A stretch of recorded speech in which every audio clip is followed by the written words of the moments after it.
Olá, pessoal, tudo bem? Eu espero que vocês estejam bem e que estejam seguindo as orientações da OMS e das áreas de segurança na área da saúde também. Fiquem atentos, que nós mesmos jovens podemos ser vetores, né? Então, como a gente tem essa possibilidade de achatar a curva, então que a gente tente fazer isso. Então, hoje o nosso tema método fenomenológico russeliano, ou seja, de Russell, e o existencialismo. Vocês perceberem minha energia um pouco baixa, porque eu acabei de gravar uma aula longa para vocês e o sistema não gravou. Então, fiquei um pouquinho chateado. Mas vamos lá, é importante a gente voltar aqui e vamos embora. Ok? Então, vamos continuar aqui. Vamos, meu amigo. O método fenomenológico russeliano e o existencialismo. Então, a gente tem essas duas figurinhas, vamos colocar aqui no meio deles, aqui um pouquinho mais abaixo. Então, que é o Edmund Husserl, que vocês sabem do rostinho dele por conta do livro que a gente tem utilizado, né? Então, Edmund Husserl, que nasceu em 1859 e faleceu em 1938. Do outro lado, a gente tem Martin Heidegger, nasceu em 1889, bem no ano da proclamação da República no Brasil, e morreu em 1976. De um lado, Russell é filósofo, matemático, professor e escritor. Talvez as suas obras mais proeminentes, eu digo talvez porque isso pode mudar de especialista para especialista, mas das obras mais importantes, mais influentes deles estão as investigações lógicas, são pelo menos 6 números das investigações lógicas, e as meditações cartesianas, e a última obra do Russell, que é dividida em 3 partes, que é a Crise das Ciências Europeias e a Fenomenologia Transcendental. Então, a gente tem nas investigações lógicas as primeiras obras do Russell, os postulados do que seria a fenomenologia hoje conhecida como fenomenologia clássica, as meditações cartesianas, ele retoma o Descartes, e na crise das ciências europeias e fenomenologia transcendental, ele vai fazer uma avaliação mais crítica do que está acontecendo ali, mais ou menos até uns 2 anos antes do falecimento dele. Mas, não importando as suas publicações em termos de quantidade, ele foi um autor que produziu muito, muito, muito. Mas a forma de produção dele era bastante diferente, porque ele tem mais de 40 mil páginas taquigrafadas e que não foram publicadas. Como que é esse processo de taquigrafia? Para quem já assistiu ou já em filmes ou já viu no tribunal, hoje talvez não é tão usual, mas existia o taquígrafo, ainda existe. Então parece uma máquina de escrever menor e o taquígrafo ele vai usando abreviações e códigos que representam, então as representações representam palavras para agilizar e para não cortar o fluxo de pensamento das pessoas. Então, as pessoas vão conversando, para não digitar todas as palavras inteiras, o taquígrafo resume as palavras em menos caracteres e com alguns símbolos. Então, na época do Russell, o aluno fazia isso na mão. Um dos alunos que fez isso para Russell foi o Heidegger, outra foi a Edith Stein, que foi também uma das discípulas proeminentes do Russell.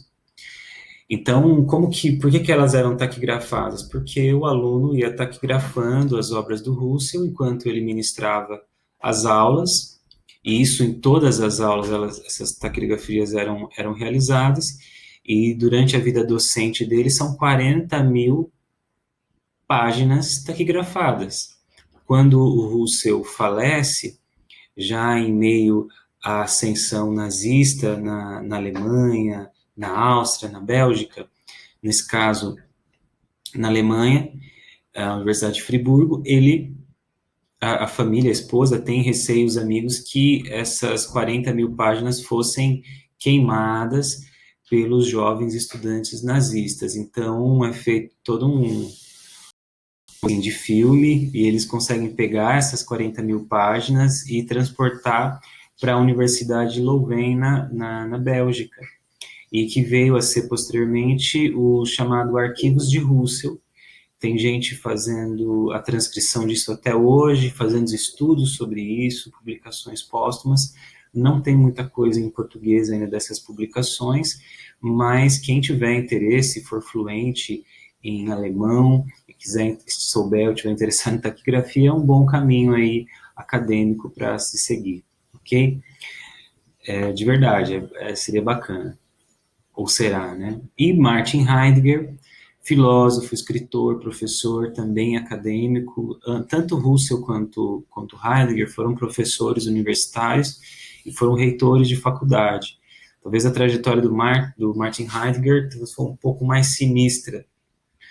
A gente vai entender isso quando nós assistirmos o documentário Humano Demasiadamente Humano, que é o nome de um dos livros do Nietzsche, e que vai falar sobre os autores talvez mais proeminentes do existencialismo. São 3 filmes, 3 documentários. Um é sobre a vida de Nietzsche, o outro é sobre a vida de Heidegger e o outro é sobre a vida de Jean-Paul Sartre. Então, esse que é sobre a vida de Heidegger é o que eu recomendo que vocês assistam para a gente poder discutir na nossa próxima aula. Ok? Então, eu vou deixar o link lá no AVA, no SEAD do aluno, vocês vão poder acessar o link.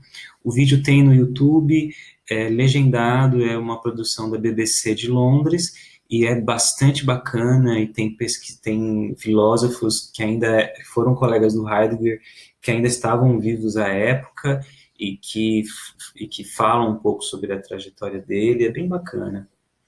Os filhos dele aparecem também, é bem interessante. E Heidegger, talvez a sua obra, talvez eu digo, mas para não dizer que certamente a sua obra mais importante, obra filosófica mais importante foi Ser e Tempo.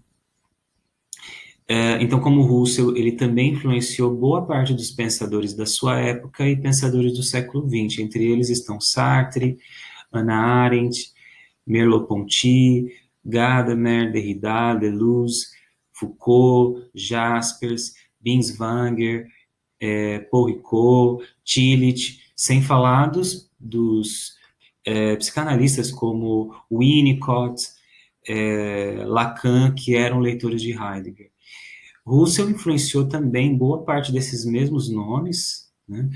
E então eles são vistos muitas vezes como, de maneira errada, como se Heidegger fosse uma continuação, fez uma melhoria na proposta de Russell, ou que Russell e Heidegger são lados da mesma moeda, e na verdade são propostas filosóficas que partem de princípios muito diferentes, e essa aula é importante para isso, porque existe muita confusão entre o que é a proposta da fenomenologia russeliana e o que é a proposta da fenomenologia da existência, do existir, de Heidegger, postulada em Ser o Tempo e Ser e Tempo, e que foi talvez ali o divisor de águas para que Heidegger se tornasse conhecido então como um grande filósofo, mas também que geraria um certo constrangimento entre os dois, porque o Russell não abraça essa ideia como parte da fenomenologia.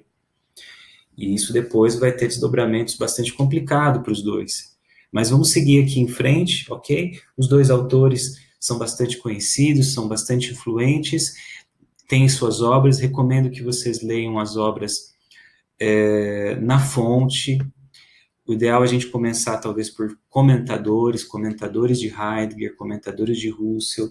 De novo, por que a gente escolheu Angela Ahlers-Bella? Porque ela é uma das melhores comentadoras de Russell. Uma das melhores. Então, a gente foi para um bom comentador, e agora vocês podem seguir diante nas leituras do Russell para aqueles que se interessarem. Que a graduação continue, mesmo sem a disciplina, vocês podem se aprofundar na abordagem. E Martin Heidegger é a mesma coisa. Ser e Tempo é uma leitura bastante densa, eu recomendo que vocês comecem pelos comentaristas, e que depois, quando se sentirem mais seguros, podem caminhar adiante aí em ler Ser e Tempo, se quiserem, evidente, né? Mas são obras para a gente conhecer, porque faz parte da comunidade do conhecimento humano, né? Então vamos seguir em frente, e aí a gente vai responder, vamos apontar as características do que é o método fenomenológico de Russell, como nós já vimos, mas nós vamos resgatar, e a fenomenologia do existir em Heidegger. Então o método fenomenológico de Russell, o mais importante não é a existência, o mais importante para Russell é a essência. E a essência é a essência dos fenômenos, que está no sentido, porque o sujeito busca o sentido, e a consciência, ela é intencional porque ela busca o sentido, ela está voltada para os objetos, e os objetos se mostram, se apresentam para a consciência, ou seja, o fenômeno é aquilo que se mostra por si mesmo. Então, dita essas palavras, Russell não se preocupa se o objeto existe ou não. Para ele, importa é a essência, o sentido daquilo que se mostra. Por exemplo, tenho aqui uma xícara azul. Ela existe como um objeto concreto. Mas se eu tiro ela da frente de vocês e pergunto qual era a cor da xícara, vocês vão voltar ao vídeo, ou quem prestou atenção vai ver que a xícara é azul. Onde está a xícara? Ela está presente aqui comigo, mas pensem, vocês estão vendo isso num tempo histórico, essa aula é gravada. Então, onde está essa xícara? Mas vocês conseguem me dizer que a xícara é azul e talvez até dar características. Então, ela está ao mesmo tempo fora e está dentro. Se ela aqui fora, por exemplo, ela for destruída, deixar de existir, através dessa vivência do ato perceptivo de ver a xícara, e no meu caso, do tato da xícara, vocês têm outros atos, como a recordação. Vocês podem acessar essa vivência do ato do perceptivo de ver a xícara através do vídeo, e resgatar essa imagem, ou resgatar essa vivência, e transformar numa imagem. Imaginar, por exemplo, imaginar o que tem aqui dentro dessa xícara. É água, é café, é o que tem. Imaginação. Pois bem, para Russell, não importa se a xícara estudada é uma xícara que existe, se é uma xícara da imaginação, se é uma xícara da recordação, ou se é uma xícara fantástica, na qual o conteúdo dela nunca termina, então ela distorce a realidade. Você bebe o conteúdo dela e o conteúdo nunca acaba. Estou distorcendo a realidade, a fantasia. Dito isso, não importa se ele existe concretamente. Quando o Russell diz isso, ele está fazendo uma crítica ao positivismo, porque o que importa para ele é o fenômeno como se mostra. Por isso que ele quer voltar às coisas mesmas. Por isso que a gente tem que colocar entre parênteses, suspender a existência dos fatos, suspender os nossos a prioris. Mesmo que a existência dos fatos, a existência no sentido positivo, seja uma ideia muito clara, por exemplo, do que é uma aula, do que é república, do que é um vírus, do que é uma notícia. Tudo isso são formas da gente apreender os fenômenos que estão diante de nós. E não importa se eles existem como fato positivista, que como objeto concreto, manipulável, observável. Então, quando a gente coloca entre parênteses a existência das coisas e os a prioris, o Russell não está negando a existência, mas ele está fazendo uma crítica à existência do ponto de vista positivo, que a ciência só estuda aquilo que é observado, pode ser mensurado, pode ser medido, tem peso, tem tamanho, tem CPF, tem CEP, tem lugar. Não. O fenômeno não precisa existir. Por isso, para Russell, o que mais importa é a essência. E aí, através do método fenomenológico, ele busca entender o sentido de todos os fenômenos, interativamente e interativamente com a subjetividade que é referente àqueles fenômenos, as vivências. O que o sujeito vivencia e quais atos que ele tem durante a busca de sentidos. Então, aí a gente tem o epoquê, a primeira fase, que é a redução eidética, ou seja, a busca das essências dos fenômenos, não importando se eles existam ou não, mas eles têm um estruturante que é o seu sentido, e ao fazer isso, como é composta essa pessoa, como se compõe a subjetividade? É através dos atos corpóreos, psíquicos do espírito e das vivências que ficam registradas na consciência. A consciência como esse lugar que não é um lugar físico, mas onde ficam registradas as nossas vivências, e a consciência também aonde nós podemos adentrar no sujeito, adentrar no sentido de examiná-lo, de compreendê-lo, compreender o sujeito que busca o sentido. Então, o método fenomenológico de Husserl aponta para esse nível de compreensão. Eu saio da existência ou não dos objetos, coloco entre parênteses os meus a priores, busco o sentido do fenômeno, a sua essência, compreendo a estrutura universal, os atos desse sujeito, e aí eu consigo então entender e compreender como é composto, do que é feito esse ser humano. Isso vai ter outros ganhos, como a gente viu na aula passada, comunidade, a noção de Estado, de povo, de sociedade, de massa corpórea psíquica, e vai dar base para as ciências, não só as ciências humanas, mas as ciências como um todo.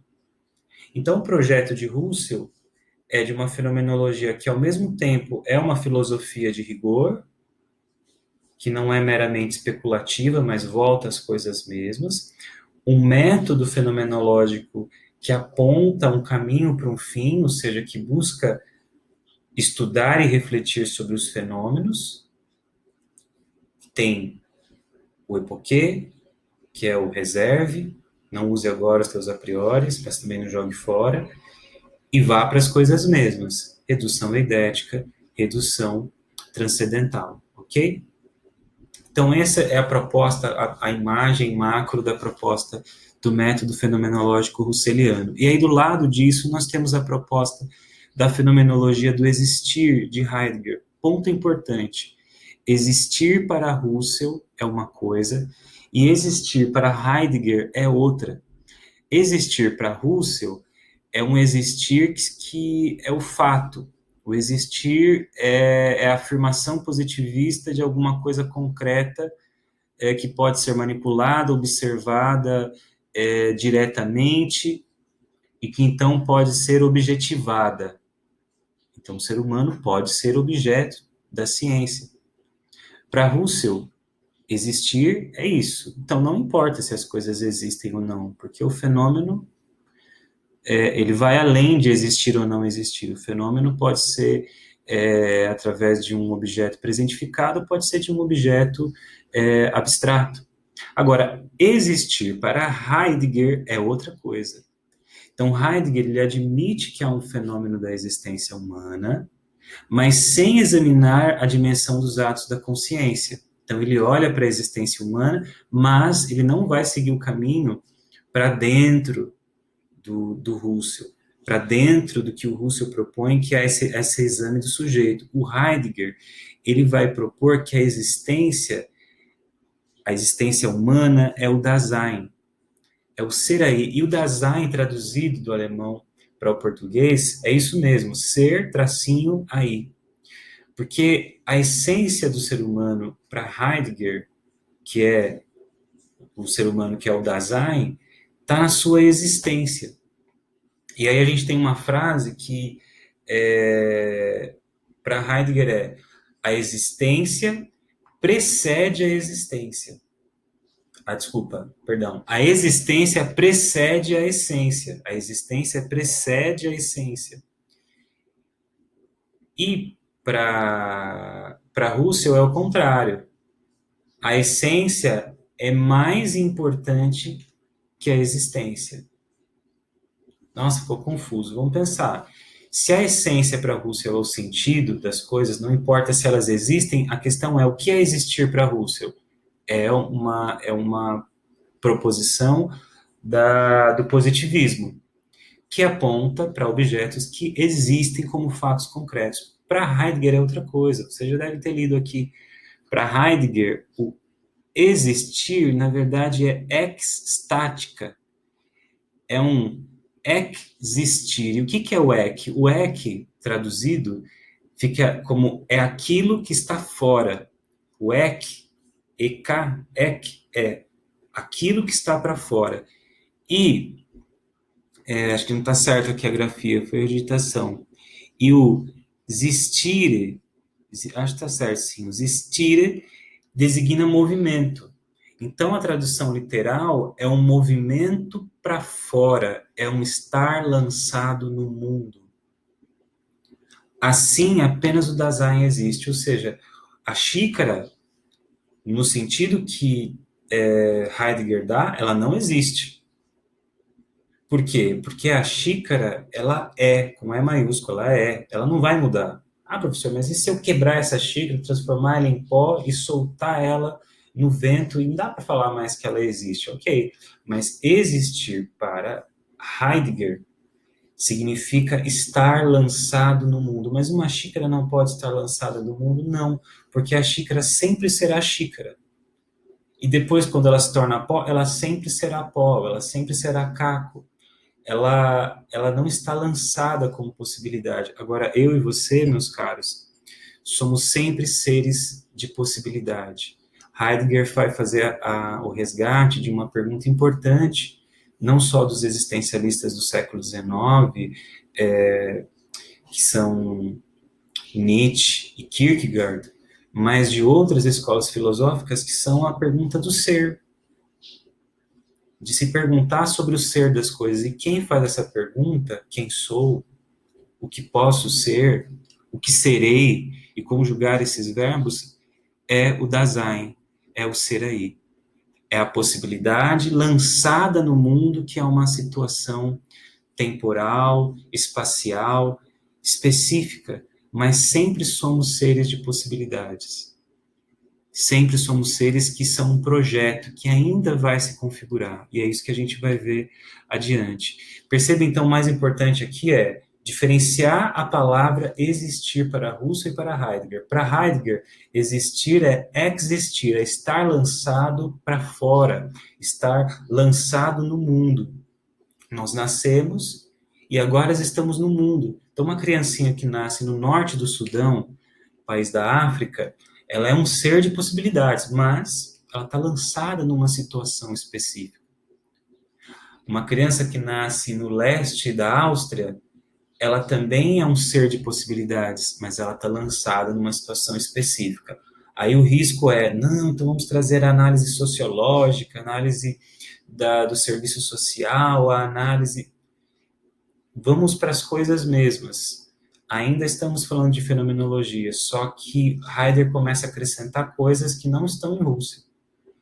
Então, uma fenomenologia do existir é pensar a coisa mesma do existir. A gente nasce e estamos lançados numa situação, no mundo, no tempo e no espaço, no nosso tempo de vida e na nossa espacialidade,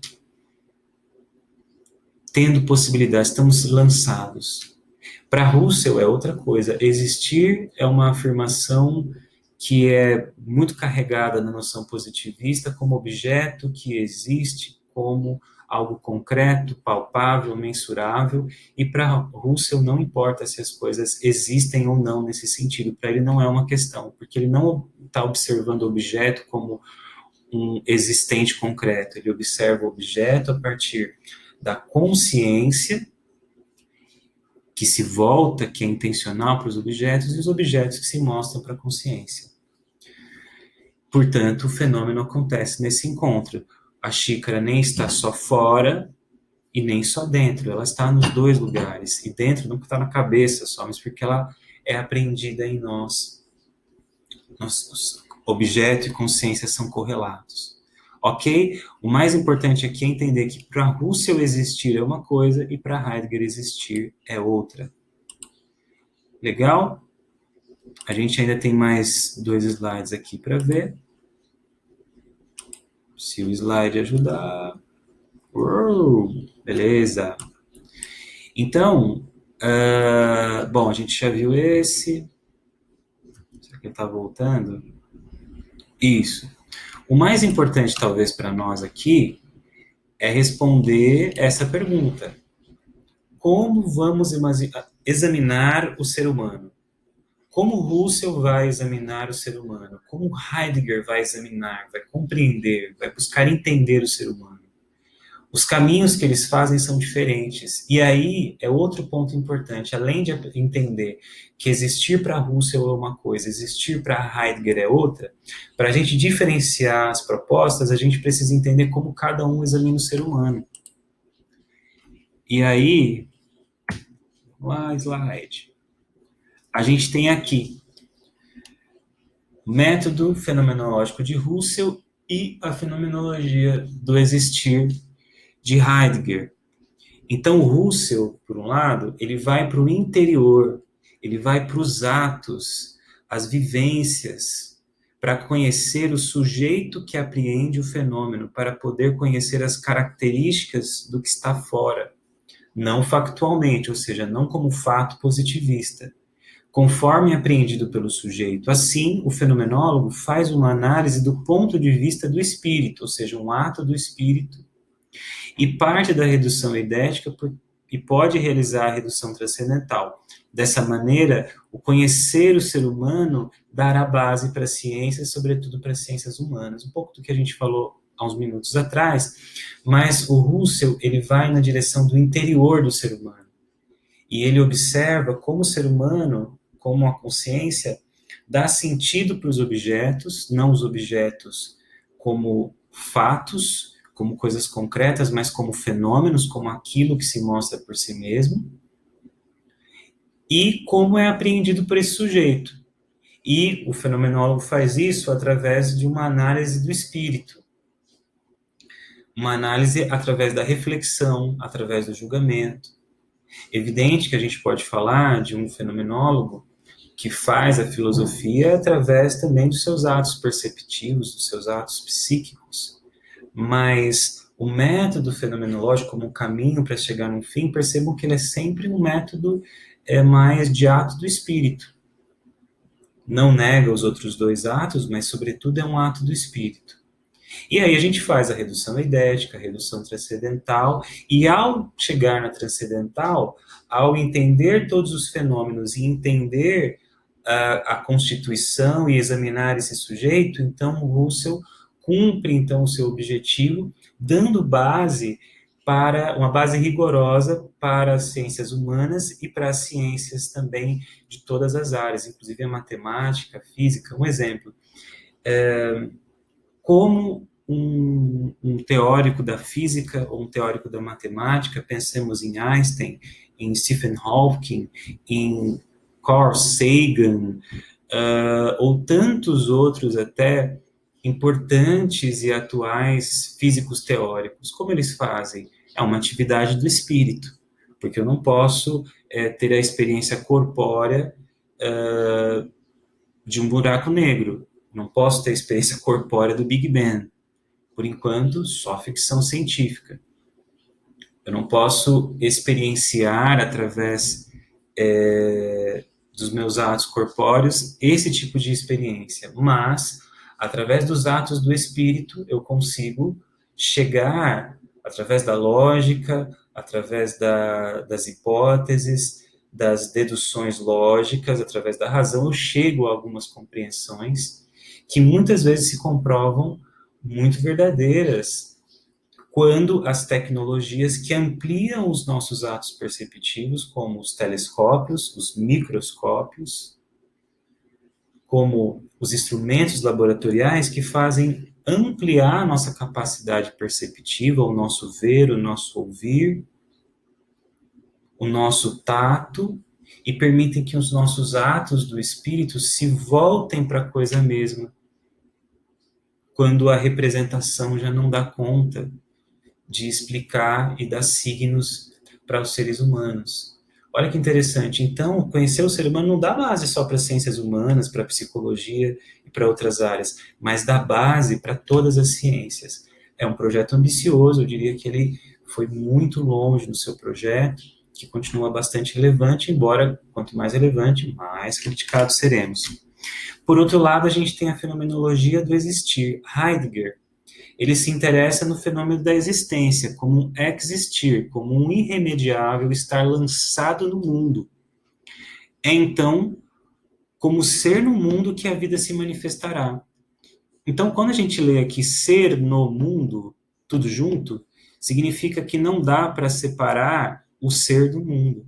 Se eu estou lançado no mundo, é o ser aí, ser tracinho aí, é o ser de possibilidades que não tem limites, não tem fim, é um ser de possibilidades, é uma clareira onde se manifesta os fenômenos do existir, da vida, mas está lançado sim no mundo, num aí, num tempo, num espaço.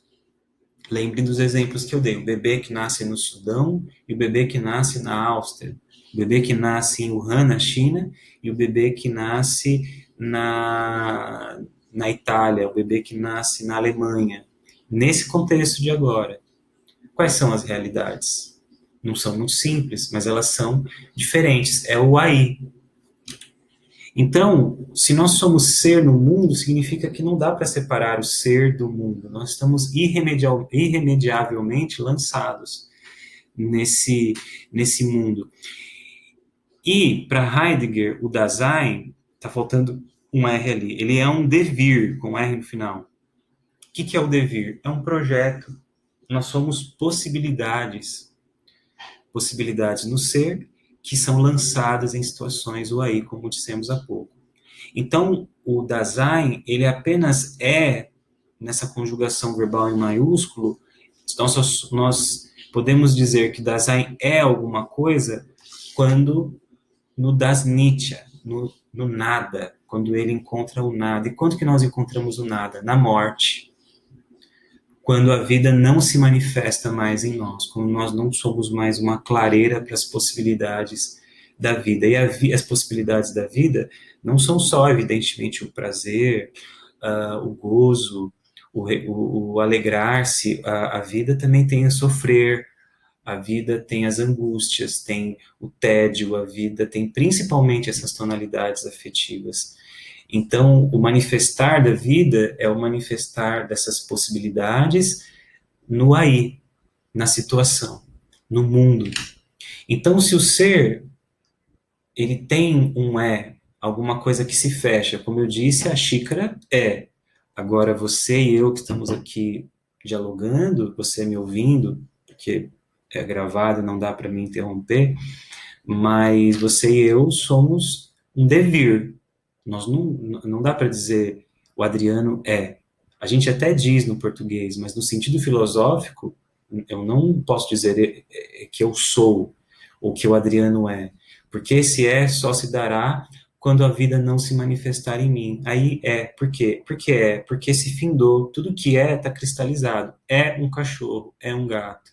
O ser humano é? Não, o ser humano devir. O ser humano é Dasein, é o ser aí. E significa, então, que nós somos ser para a morte. O ser que está sempre ligado à morte. Se nós estamos sempre ligados ao mundo, nós também estamos sempre ligados à morte. Que sentido? Porque nós somos seres que apontam para esse nada. E se nós apontamos para esse nada onde a vida não se manifesta mais, então isso vai nos gerar tonalidades afetivas como angústia, como tédio, como a culpa. Depois nós vamos ver num outro pensador influenciado por Heidegger, que é o Medard Boss, que ele vai levar isso para a terapêutica, para a psicoterapia. E é justamente, Heidegger também fala isso, que a angústia e o tédio é o que nos leva ou para cair na tutela do mundo, ou seja, cair no aí do mundo, e no dizer o que o mundo nos leva, assim, deixa a vida me levar, vida leva eu, mas não é a vida que se manifesta como possibilidade, é essa repetição, é essa angústia que é calada pelo entorpecer de coisas, o tédio que é calado pelo entretenimento, e vamos vivendo uma situação quase como se fosse uma máquina que repete os movimentos. E aí tem muitos pensadores, aí, se vocês procurarem no Instagram, na internet, no Facebook, no YouTube, vocês vão ver alguns pensadores falando que esse momento, principalmente os artistas, falando que esse momento é diferente, embora de muita crise, e justamente por essa crise que aponta para nós a angústia. A angústia do quê? Da morte. O risco do coronavírus é o risco quê? Da morte. Mesmo que seja da morte do outro, mas que lembre a minha morte. E isso reforça que nós não queremos ir para o nada. Nós queremos que a vida continue se manifestando em nós. E aí vai de nós escolhermos, vai de você e de mim, escolhermos a autenticidade, viver uma vida que tenha, então, sentido, uma vida que tenha autenticidade nas suas escolhas. A partir desse contato com a angústia, contato com o tédio, com a repetição que lembra uma repetição que aponta para a falta de perspectiva, que aponta para o nada, para a morte. Então, o ser humano que é sempre um devir, é sempre um projeto incompleto, sempre que irá ainda se consolidar, nesse momento fica muito claro para nós como é importante ter um projeto existencial, como é importante lembrar que nós estamos lançados, todos nós lançados, cada um na sua singularidade. Então, Heidegger olha para fora, ele olha para o ser no mundo, o ser para a morte, o Dasein como um existir, como um lançado irremediavelmente nas situações do mundo, e o Husserl olha para o interior, ele olha para os atos da interioridade, das vivências, para dentro, para como o ser humano é constituído, e quanto Heidegger quer compreender e dar conta da pergunta do ser, que é uma pergunta filosófica super importante, e dar base para um pensamento digamos, ético do ser humano, mas não uma ética só voltada para as relações humanas, mas uma ética com a relação da existência, esse estar lançado no mundo, uma ética que busque uma vida mais autêntica e que essa vida, toda a sua fruição se manifeste. Já Russell olha para uma vida que seja essa vida que se manifesta no mundo vida, Lebenswelt, e que se manifesta na interioridade, nos atos da consciência, que nós acessamos quando o sujeito dá o sentido para os fenômenos que se mostram. Percebe que cada um vai para uma direção e o sentido de existir para cada um é diferente. Talvez esse ponto é que separa num grau muito pequeno, mas com o decorrer das obras, esse grau de separação vai ficando muito grande, e isso gera, de uma certa maneira, da parte de Heidegger com Husserl, um rompimento também irremediável e que vai reverter numa história talvez das mais tristes da filosofia. Mas isso é assunto para o nosso documentário que veremos, Humano Demasiadamente Humano, capítulo 2 da BBC de Londres, que fala sobre a vida e obra de Heidegger. Muito interessante. Comprei uma pipoquinha para vocês assistirem, recomendo. E aí, seguindo um pouco mais, para mostrar a evolução do pensamento existencialista, eu separei para nós dois autores.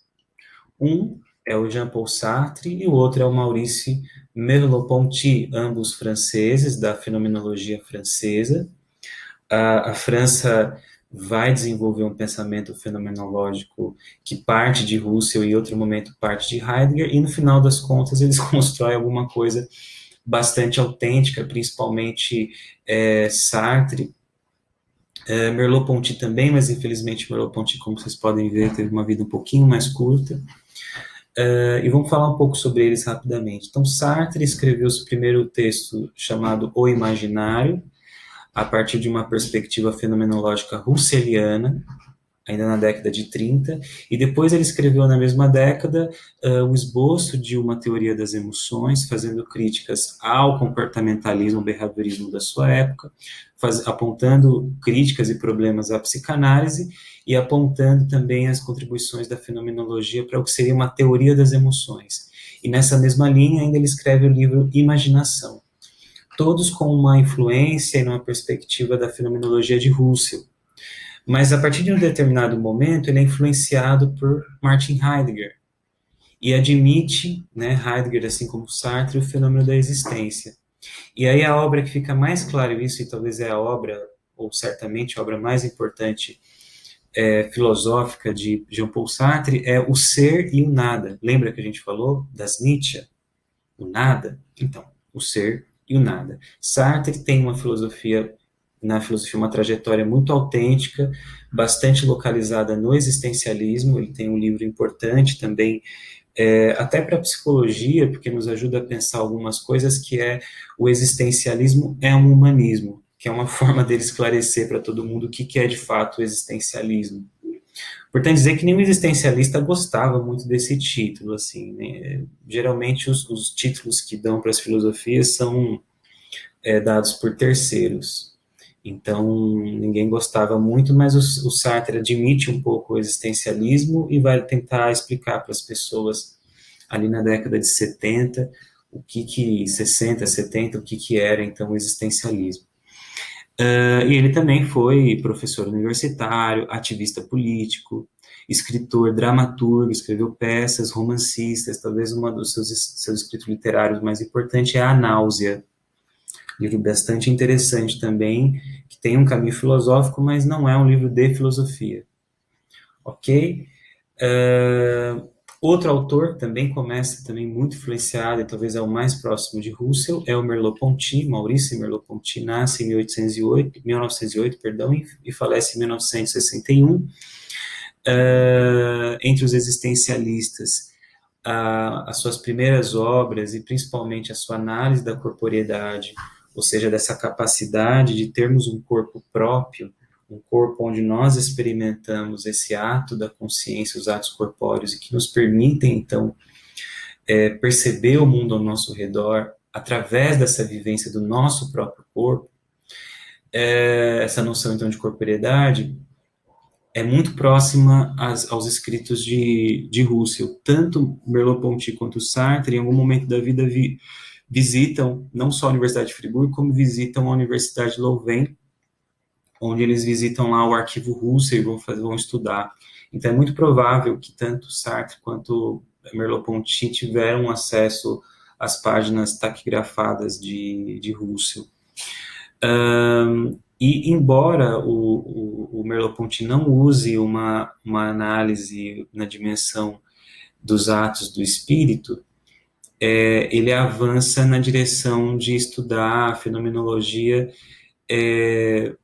por um começo muito russeliano. Então, sua obra mais importante é a Fenomenologia da Percepção. Ele tem livros como A Psicologia Infantil. Ele dava aula de psicologia na Universidade Sorbonne, na França, e ele deu aula para pessoas importantes, como, por exemplo, Michel Foucault, que depois também rompe com a fenomenologia, mas é influenciado por Heidegger. Pois bem, então são esses dois autores, a gente ainda vai falar um pouco sobre eles, porém as próximas aulas elas são mais pautadas na filosofia de Martin Heidegger, que está posta em O Ser e o Nada, ok? Então a gente fica por aqui. Recomendo, façam as atividades que estão disponíveis no fórum. Amanhã cedo elas estarão disponíveis, sexta-feira pela manhã, para as duas turmas. Dia 27 elas vão estar disponíveis. Participem do fórum. O fórum ele é importante para a presença de vocês. Então, eu não tenho visto as turmas participando do fórum. Se tiverem qualquer problema, falem com o Gustavo ou mandem e-mail para mim. Os representantes têm o meu contato. E também leiam o texto que é complementar. O texto não é obrigatório, o texto é complementar para impulsionar a compreensão de vocês, tá bom? E vocês podem também comentar sobre eles. O importante é a participação no fórum e as atividades, ok? Assistir às aulas, evidente, para a gente poder, para vocês saberem como o professor pensa, qual a leitura que é mais importante, e também para a gente crescer juntos aqui no conhecimento, tá bom? Fiquem bem, se cuidem, o contato nosso está aberto, tanto pelo SEAD quanto por e-mail, e a gente vai se falando, queridos. Aliás, essa apresentação vai estar disponível em PDF também para vocês imprimirem ou salvar aí nos seus dispositivos, tá bom? Forte abraço, cuidem-se e cuidem dos seus velhinhos também. Um abração.